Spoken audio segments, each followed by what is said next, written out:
So I'm here to talk about essentially how Slip is used, our observability platform, to really scale our robotics deployments over the last couple of years. So really, as we kind of see, as this current fleet of robotics companies is starting to scale and get out of POC and pilots, unfortunately, I think for a lot of us, things like gross margin are going to become a really important thing for securing a later round of funding. That was important for our Series B. That was something our investors demanded, right? Caveat here, this is obviously for the non-foundation AI humanoid robot companies. Like, you guys are doing it, keep going. I'm a little jealous, right? But the kind of competing challenge here is that in your earlier funding rounds, you need to show traction, right? And what that typically will mean is deploying a, immature product out into the field, right? So you have this competing challenge where you have, hardware and software that's new and maturing, and you want to get data, but you need to show that you can make money on it and not just give it away, right? And so one thing we can do, and one thing I'm going to demonstrate throughout this talk, is kind of how we've used our data to do a few things, right? How we've used it to improve our support efficiency, how we have used it to improve the performance of our robots, provide predictive maintenance, and then increase the agility of our software releases. And so just a quick overview of our company. Let's see if the video will play. I don't know. Okay, that's sad, but I think it's a GIF or something. But so we are founded in 2020. We just closed a Series B at the end of 2024, led by DCVC. We have hundreds of robots deployed out into the field, and we're really highly focused on optimizing the time to load and unload semi-trailers faster, cheaper, and safer than you can with a forklift. And so my clicker isn't working either now, so I don't know what I did here on this slide, but I can probably get some help. Yeah, I mean, we can advance, but okay. Man, we made it the whole day, right? Let's see. I guess we can just go to the next slide, and then we can skip the video. There's my one video. That's sad. Oh, there we go. Okay. Cool. All right. That's good, because it would have been really hard to explain this without the video. So essentially, we're building these large autonomous mobile robots. And so essentially, they are fully optimized for this essentially like last 50 feet into and out of a trailer, right? So you have cargo preloaded onto the robots. A truck arrives with robots. They come off. 3 robots go on. That truck turns in 10 minutes, where, kind of with the forklift on the other side, you can see this was going to take an hour or two. And so really some of the challenges that you start to see as you begin to move these robotics out of the field, is really like education. Academia really focuses a lot on, making one robot work, working on your algorithm, maybe a small swarm of robots. But you don't get this kind of, fleet level of what do you do when you have hundreds of robots in multiple sites. And so as we, move to that, that is the goal, right? We want to sell robots to a lot of people. I can't pay an engineer to babysit every robot. That doesn't scale, and it really, cuts into your developing time. There's also just a ton of new things you start to see, right? Different ways customers use the robots, different physical sites. We showed up at a site where they had a massive EV charging station, and our radio comms didn't work that well there, right? So we have to work through those types of things. And so all these things are kind of challenges that start to come up. And I just wanted to kind of show what our kind of support team looked like throughout the years. So to start, we had 3 robots, 3 founders, right? So this bottom picture is me at one of our first customer deployments, trying to make the robot work, right? As we kind of grew, got to maybe 10 robots in the field, we hired a few field engineers. 25 robots, field engineers, customer success, field technicians. 100 plus robots, right? We're getting, a pretty serious team built out. Engineers, customer success managers, logistics coordinators, right? All of these things that are required to, operate and maintain this fleet. And then obviously like your data and how your tracking work needs to track alongside with this team, right? We don't have engineers essentially doing everything, being able to SSH into and fix robots all the time. And so our diagnosing capabilities also kind of matured alongside of this, right? So when it was 3 robots, SSH, tailing those Docker logs, maybe some ROS board, maybe some command line stuff, right? And here you're making sure you commit that Docker container before trying to load a truck, right? 10 robots, we get some telemetry going, right? We start to use MQTT, get some issue tracking, and we're able to start to identify things like we caught a memory leak in like our LiDAR driver, right? So every time our robot was trying to come out of a truck, the software would crash. We had no idea why. We hooked up our metrics and we're like, that's why, right? So you start to be able to do these types of things, right? 25 robots, ROS bags uploading to S3, downloading them with a Python script, right? And then 100 plus robots, right? This is what the rest of the talk's gonna be about, but telemetry logs, ROS bags, Foxglove queries, Power BI, like all of these tools are kind of coming into play. And so this is kind of what our data architecture looks like. Essentially on the left side of the screen, we have our robots, our IoT things. They have bidirectional communication with our AWS cloud. So we can send software updates, commands, open an SSH tunnel if necessary. Like to not do that. But then we're also uploading telemetry, we're uploading console logs, and we're batch uploading ROS bags whenever something interesting happens. All right, this gets processed through your traditional like Lambda functions, IoT rules, popped into kind of a storage database layer between something like TimeStream, DynamoDB for like robot state, whether it's operational or not, as well as S3 for storage of the ROS bags. This then kind of goes through into an analysis layer, summarized in Snowflake databases, and then ultimately piped into the user kind of analysis lens where we have high-level Power BI dashboards. So this is how many autonomous motions have we done every day. Kind of things like that. This all has kind of links between up and down these ranges. So if we find an interesting case in kind of one of our metrics dashboards, we can immediately dive into our telemetry database and then kind of one level deeper into the Foxglove data if necessary. As part of this, you also need kind of a robust kind of issue reporting, resolution and tracking system. And so we've also built out that kind of over the years, right? So we have multiple streams of data that can lead to a issue with the robots, whether that's user reported, whether from our technicians or a customer. We have real-time monitoring, so we know some things that go wrong, right? We can run lambdas or run things on the robot for the robot to issue alerts. As well as kind of for the more nuanced issues, we'll have daily dashboard reviews. So our field engineering team will look at some specific cases, specific kind of known failure modes, every day, and decide if some action needs to be taken, right? This all kind of comes into something like a Jira ticket. We go through an analysis loop where we understand what is actually the failure of this. And then this gets piped into, is any action required? Do we need to issue a technician task to fix the robot or something like that? As well as getting tracked and categorized for future work, right? So we want to know, okay, why did this LiDAR fail, right? Was it because of X, Y, Z? Do we need to look at wiring? Do we need to get a new sensor? Do we need to look at software, right?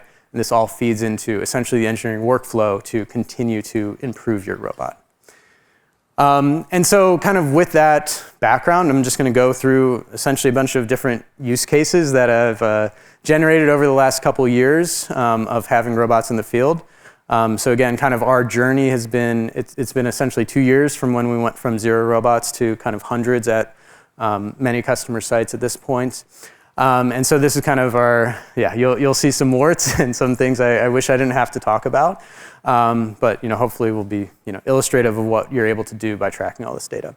So the first thing we need to do, especially to improve our margins, is improve the efficiency of our support team. Right? Again, I can't have an engineer on every site paying them, hitting my hitting my margin to keep robots up, right? And so we need to use our data to keep a system of a fixed reliability kind of up and running, right? And so some things we can do is remote diagnostics, right? So you get a customer ticket, they are typically like, robot won't move, and that's if you're lucky, right? Maybe you know which robot, maybe you likely know which site at least, but okay, you have something to do this morning, right? And so we have a list of kind of known issues that can happen, batteries, autonomy related issues, whatever. And so we have dashboards, which our field engineers can go in and find, okay, what's the story with this robot? What do we think's happening? Do we need to do anything? And so in this particular case, we found that this robot kind of was commanded to enter the truck multiple times without success, right? Ideally, the robot should be issued a command. It should go in, park, everyone's happy. That doesn't always happen. And so we want to see why this exited quickly. We can jump quickly to the Foxglove view and understand it, right? And this obviously gives us really quick way to see, okay, there's some stray kind of LiDAR points. I didn't show the camera images, but from the camera image, we see some straps hanging off of the payload in front of our robot. Like, okay, no issue. Maybe, look at retraining, make sure people understand that, the robots need to be able to see around them. But, thankfully this time, not a hardware issue. We also have invested in like standardized diagnostics. And so this is really kind of wrapping the ROS kind of diagnostics framework. Adding kind of some standardized like initialization and health statuses. I know this is kind of a built-in thing in ROS 2 as well. And so the really nice thing about doing this is this gives us a common view that can be shared across the org for live and offline diagnostics. And so, essentially, I know that my technician who's plugging in with an Ethernet cable is seeing the same thing that my field engineer back at the office saw, is saying the same thing that my QA person at the end of the production line saw on this robot, right? We're all looking at the same data, understanding the things that are going wrong, and able to make these things better. And so, kind of after that, we do want to drive actual improved performance of the robot for a wider variety of sites, right? That's ultimately the challenge. Robots work great in your lab, but kind of when you try to scale and look at alternative case studies and those types of things, that's where interesting things start to happen, especially as you start to interact with customers. And so it's really like, now that I have some information about how customers are using the robots, how can I make them perform better, whether it's through software updates, hardware updates, those types of things. And so, an interesting case was kind of a question of, should we retrofit larger batteries into some of our robots? And so some, good progress has been made over the last 5 years in the LiFePO batteries. They're, a lot cheaper and a lot more performant than they were kind of when we started the company. And so we're able to identify a solution that, is very cost competitive with like more of just a car battery. But gives you kind of 2.5x the lifetime, right? And so this makes sense. The newest robots off the line will have this, but should I incur that cost to upgrade my customer fleet? And that's kind of the question. And like, which customers should I do it for? And so what I can do, because I have all the telemetry data, is I can segment it kind of by customers. And so this top plot shows essentially the average percent charged of my robots by customer. And so kind of from this, what I observe is that, customers should be able to keep these at about 80% charge, right? The majority of my customers at this time were able to do that. I have some really strong performers, don't know what's going on there, but I have 2 problem sites. One of them is keeping them at like 50% charged, which is, leading to kind of a lot of the complaints and issues that they want to see. And this is a case of like where different use cases really start to bog you down, right? I think one of these sites was a union site, like so one side was a union site, one wasn't, right? You have issues with that. You have, Sunday morning at 2 a.m. is a bad time to be a robot. That's a lot of bad things happen. And so, you can kind of identify, start to identify those types of trends. And so that's what I did in the bottom plot there. This is essentially like, this is more of just a metric, so it's just a normalized metric of like compliance to our battery charging requirements given the time of day. And so what we start to see here is really kind of vast differences where, the day shift can do a pretty good job of keeping our robots charged according to the SOPs. And I guess as a note, the green one is a West Coast time, but it's all shifted to East Coast. So these are all actually like kind of the trend is aligned. We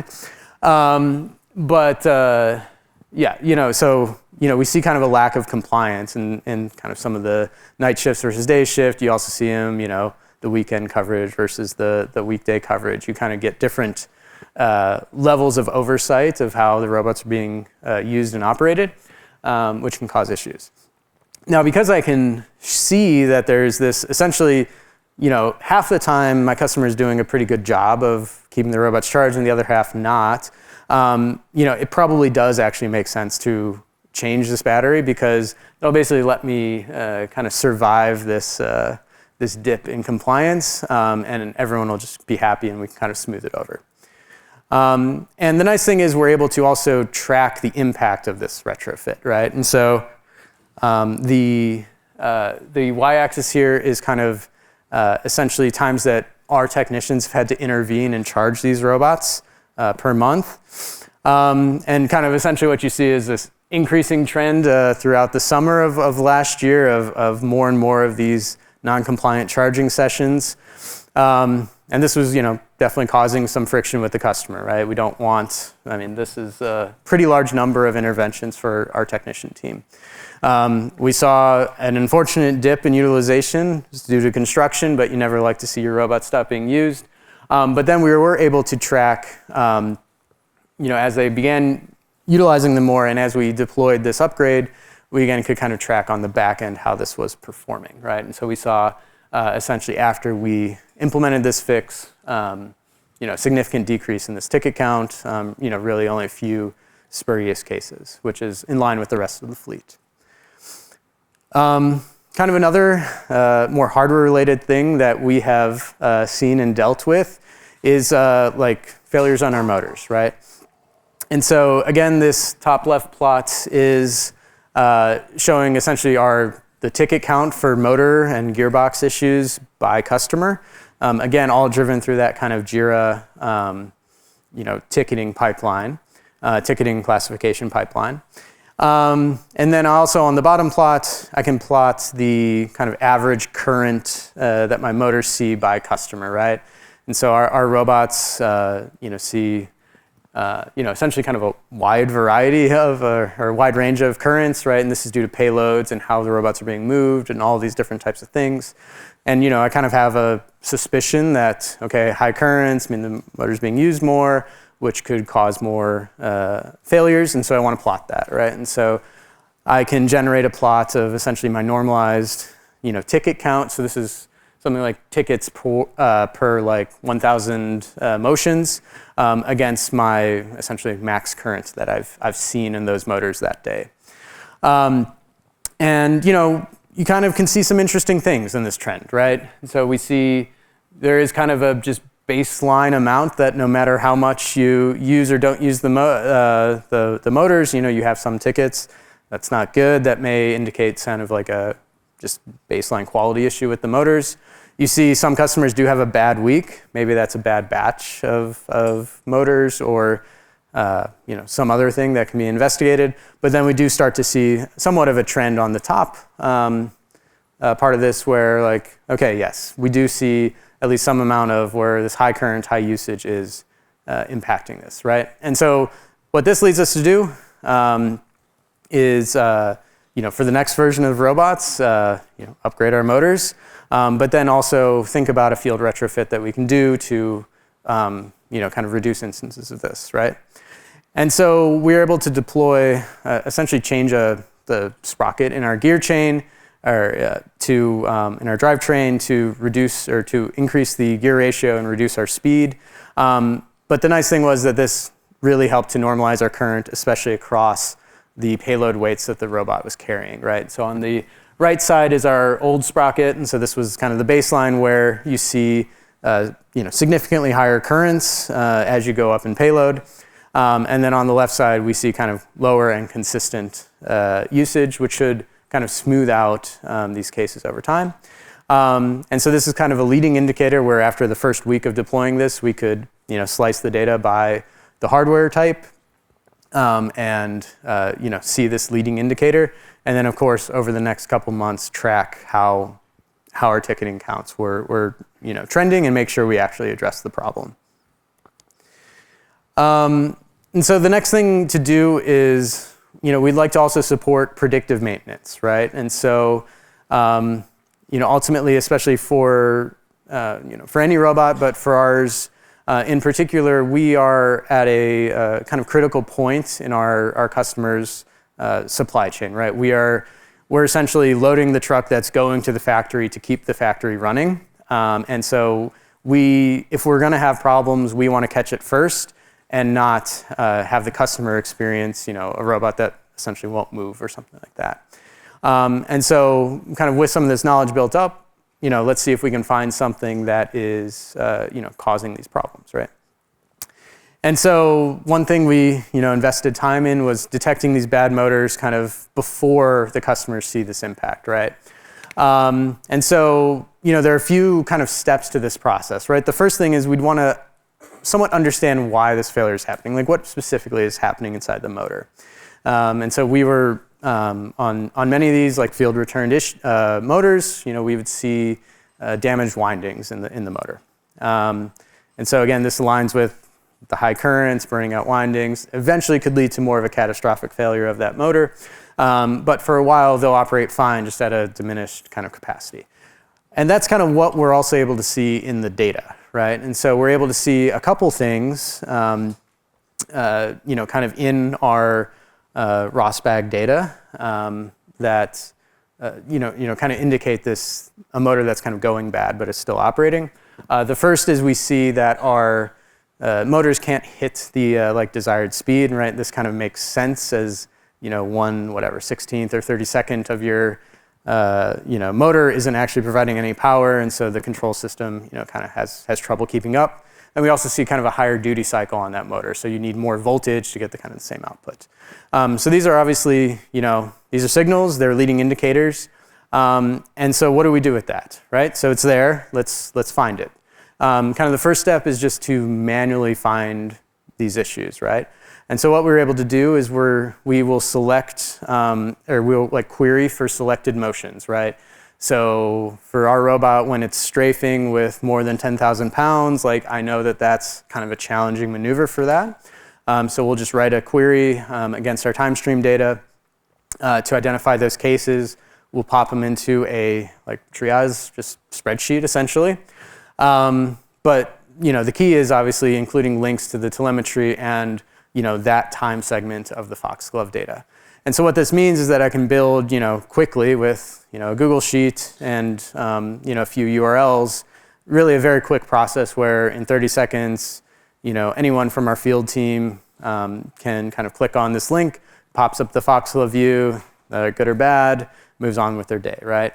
And so this is the first step, and then obviously you want to build up knowledge to begin to identify these more automatically, right? And so that's where we'll use these signals that we're finding. We can write some analyzers or something against that to plot that data. And that's kind of what I'm showing in the plot is just kind of the metric for how bad a motor is.